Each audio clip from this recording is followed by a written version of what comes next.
Alright, Saturday afternoon, and I spent Thursday, most of Thursday, getting everybody inside from out on the patio. There's a Tiamat in the foreground there, and a big boy Bosk in the back. They're all set up in their hybrid enclosure from customcages.com. It's 6 foot long, 4 foot tall, 2 foot front to back. I did rearrange some of my replica log work to make the perches you know, horizontal and go a little closer to the top so they can get next to that UVB T5 high output bulb.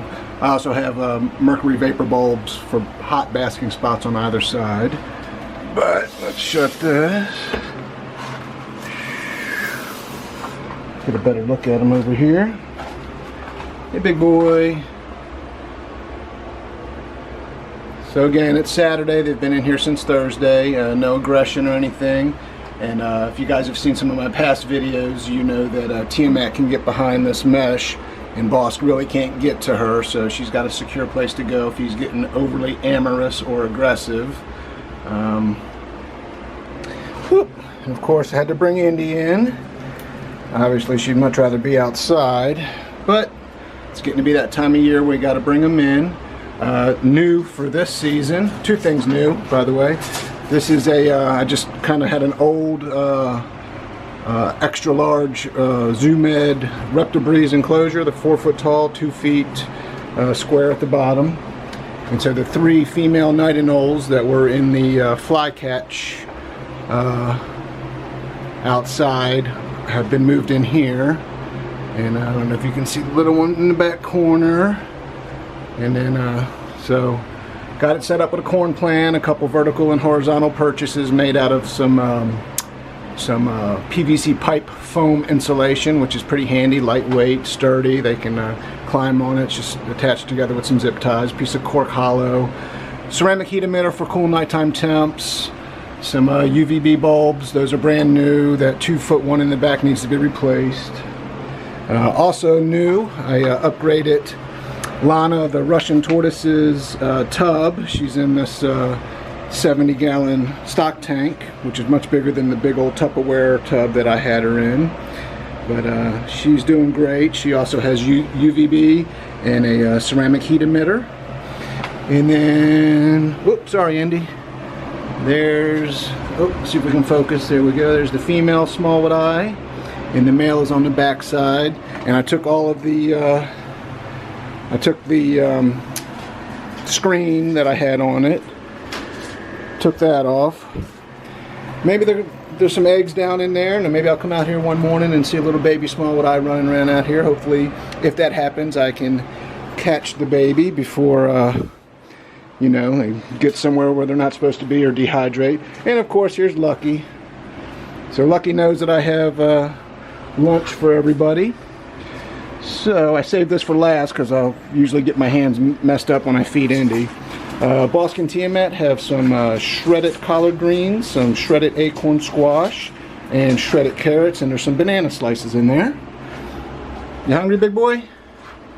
You hungry, pretty girl? So we'll just put that right there. Surprised it didn't come out on me. I left that open the whole time.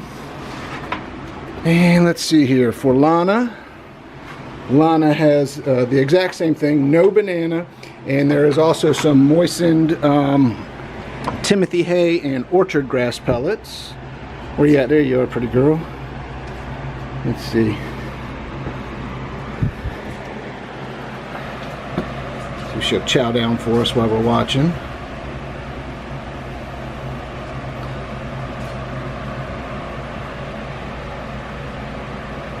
No, not going to eat for me? Alright, okay. Now Lucky, as we know, is very food aggressive.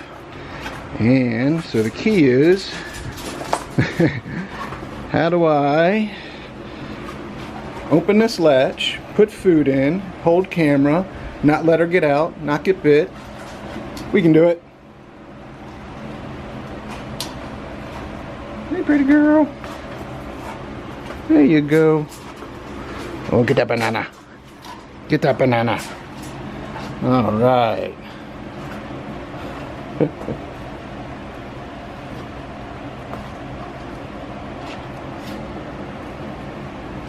Loves her some banana. She will devour everything in that dish. Exact same diet as Bosque and Tiamat. Whoa! See, shots fired. We don't want that. 250 watt ceramic heat emitters don't need to be bouncing around. Alright. There you go. Let me make sure I latch that.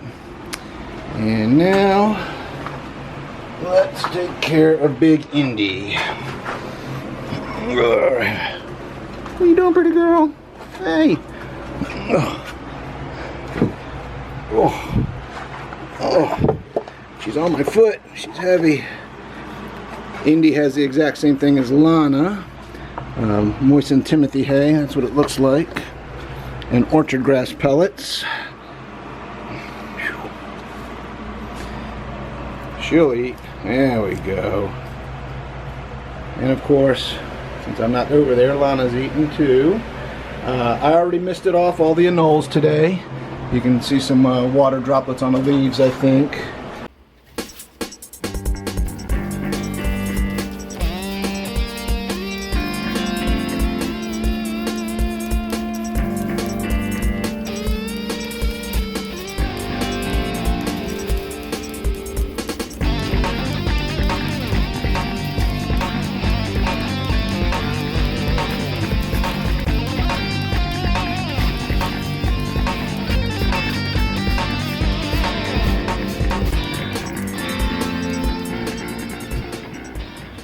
And I misted these guys off and got a little mini dripper that I let drip for a little while.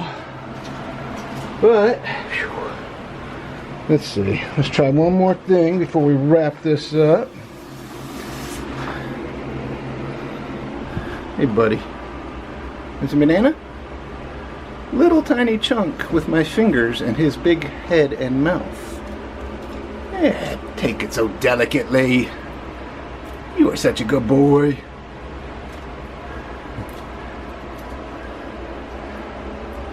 Well, let's see if we can get Tiamat to take a little piece. No eggs out of Tiamat so far. I mean, she laid late last year, but they were all infertile. So, I don't know. I don't know if she's going to give me any eggs this year. One piece? That's a good girl. But you know what? I don't need to breed and have babies, and the difficulty of trying to get them to good homes every year. It definitely can be stressful. Alright. I think everybody's doing awesome. All of the man, it's warm out here.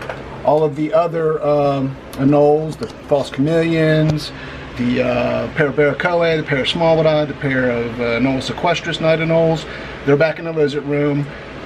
Bit of disarray, so I'm gonna clean that up before I go back and we do a little tour of the actual lizard room that's in the house. So I just want to update everybody on the animals are inside okay. We fared great from Hurricane Dorian, thankfully. Obviously the Bahamas, down in North Carolina, Ocracoke, not quite as lucky, and it's still moving up the East Coast. I haven't had the Weather Channel on today, but I know it's heading up towards Canada and might make landfall as a Category 2 was the last thing I had saw yesterday, so that's not good for those folks. Fingers crossed that everybody fares okay with that. But just wanted to give you guys an update, bringing everybody inside. Everybody's doing great. And it is definitely warm in this garage. That's why I got the fan going over there. It is on a timer with all the lights, so when the lights and the heat lamps come on, that fan will come on, help circulate some air in here. You know, this time of year it still gets warm during the day, and my house is facing the east, so that morning sun all the way up through noon, and my garage door gets awful warm. It's just an aluminum door. I'm gonna figure out a way perhaps to put some sort of foam block on it or something just to absorb some of that heat and also help to insulate it in the winter when it gets really cold. But until next time, you guys take care.